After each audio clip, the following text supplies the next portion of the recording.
Good afternoon, everyone. Good afternoon. Good afternoon. Good afternoon.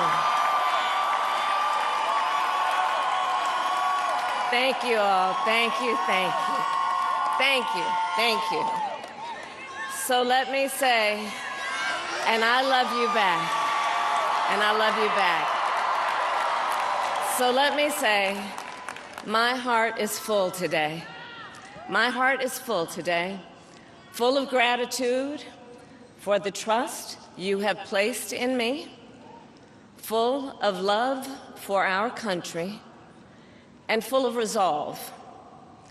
The outcome of this election is not what we wanted, not what we fought for, not what we voted for, but hear me when I say,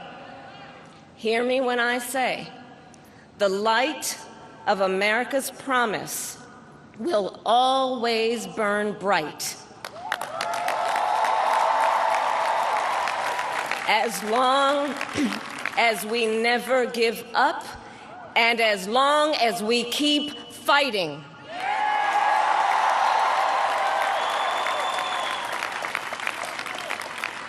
To my beloved Doug and our family, I love you so very much. To President Biden and Dr. Biden, thank you for your faith and support. To Governor Walz and the Walz family, I know your service to our nation will continue. And to my extraordinary team, to the volunteers who gave so much of themselves, to the poll workers and the local election officials, I thank you all. Look, I am so proud of the race we ran, and the way we ran it, over the 107 days of this campaign. We have been intentional about building community and building coalitions, bringing people together from every walk of life and background, united by love of country with enthusiasm and joy in our fight for America's future. And we did it with the knowledge that we all have so much more in common than what separates us. Now, I know folks are feeling and experiencing a range of emotions right now. I get it. But we accept the results of this election. Earlier today, I spoke with President-elect Trump and congratulated him on his victory. I also told him that we will help him and his team with their transition, and that we will engage in a peaceful transfer of power.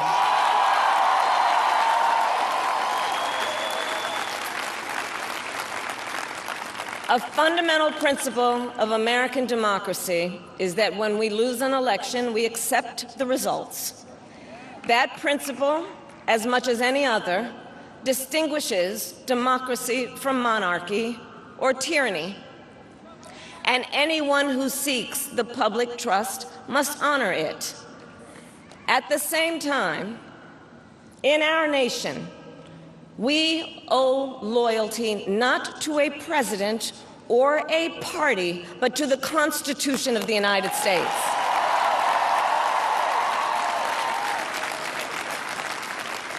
And loyalty to our conscience and to our God.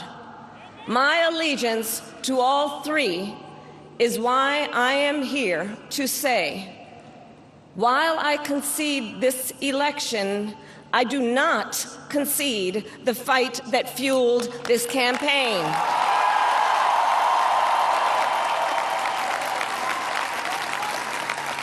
The fight for freedom, for opportunity, for fairness, and the dignity of all people. A fight for the ideals at the heart of our nation. the ideals that reflect America at our best. That is a fight I will never give up.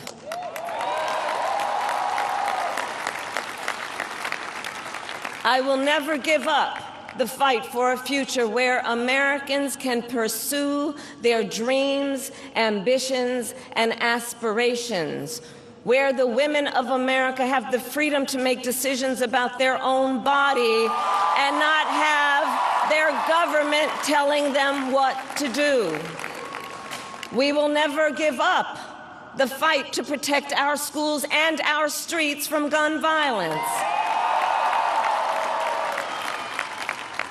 And America, we will never give up the fight for our democracy, for the rule of law, for equal justice, and for the sacred idea that every one of us, no matter who we are or where we start out, has certain fundamental rights and freedoms that must be respected and upheld.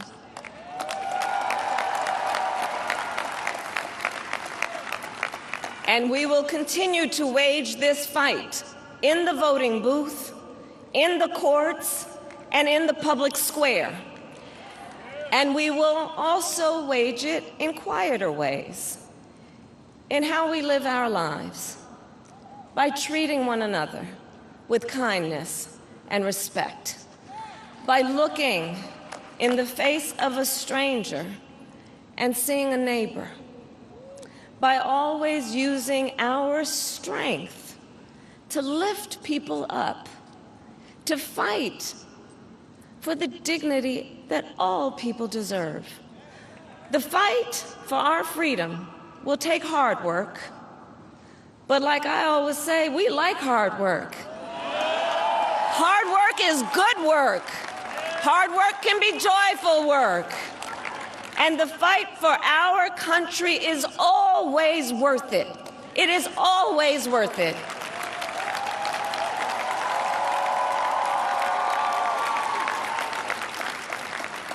To the young people who are watching, it is... I love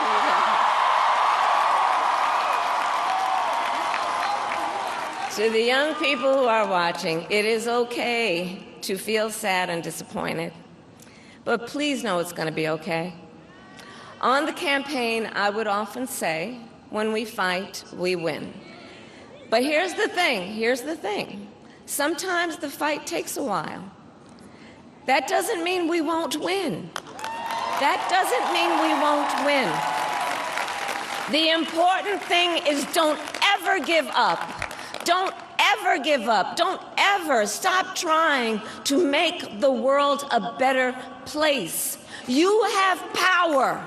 You have power. And don't you ever listen when anyone tells you something is impossible because it has never been done before.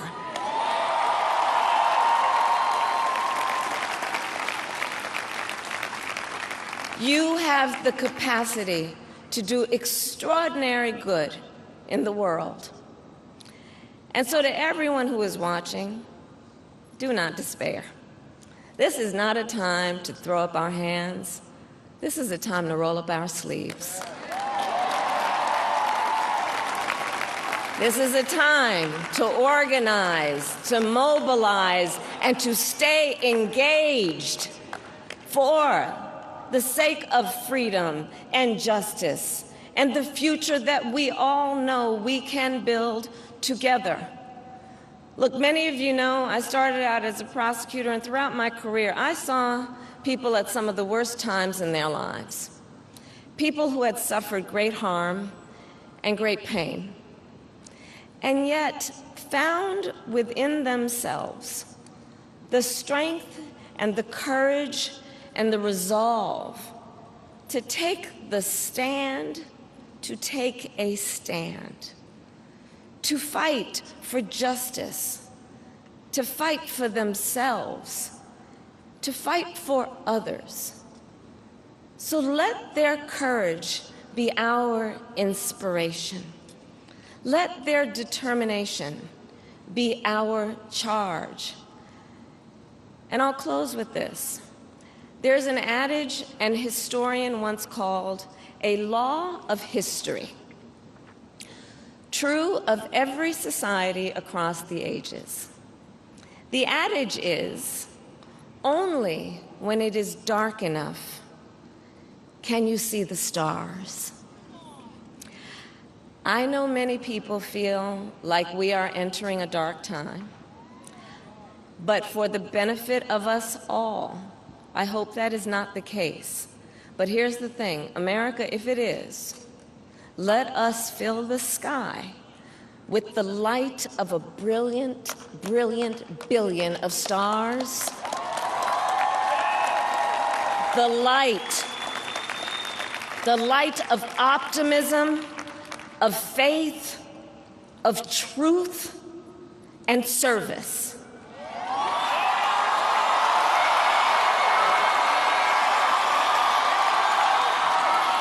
HU.